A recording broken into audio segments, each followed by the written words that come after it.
90 के दशक की टॉप एक्ट्रेस रही मनीषा कोइराला आज भी अपने समय की खूबसूरत अभिनेत्रियों में गिनी जाती हैं।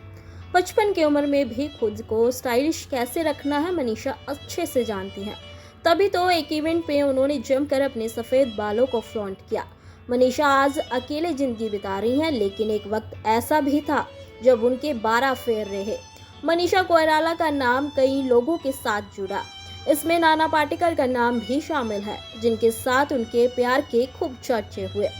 फिल्मी अग्निसाक्षी की शूटिंग के दौरान नाना पाटेकर नेपाली सुंदरी मनीषा पर फिदा हो गए थे। नाना पहले से शादीशुदा और 2 बच्चों के पिता थे, लेकिन अपनी पत्नी से अलग रहते थे। धीरे धीरे मोहब्बत परवान चढ़ने लगी। दोनों छिपते छिपाते डेट पर जाने लगे थे। इसी दौरान इस जोड़ी को संजय लीला भंसाली की फिल्म खामोशी मिली। दोनों के रिलेशनशिप की खबर तब कंफर्म हुई जब मनीषा के पड़ोसियों ने बताया कि नाना पाटेकर को कई बार सुबह सुबह एक्ट्रेस के घर से निकलते देखा गया है।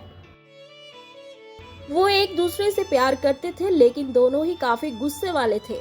कई बार पब्लिकली भी उन्हें एक दूसरे से झगड़ते देखा गया था। कहा जाता है कि नाना पाटेकर मनीषा को लेकर ओवर पॉजेसिव हो गए थे।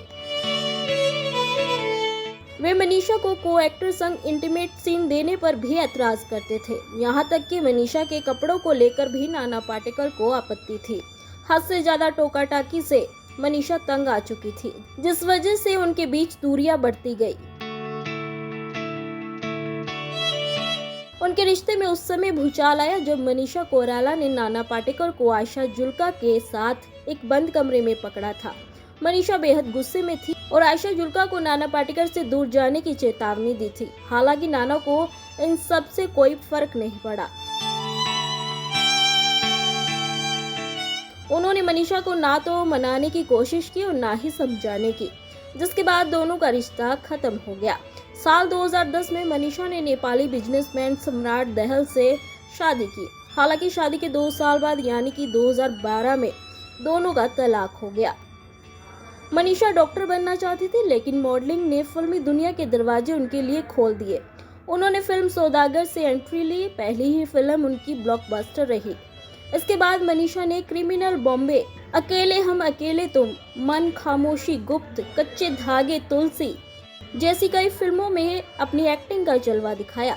ओवेरियन कैंसर की चपेट में आने के बाद मनीषा कई सालों तक इंडस्ट्री से दूर रही। उन्होंने न्यूयॉर्क में अपना इलाज करवाया और कैंसर को हरा दिया।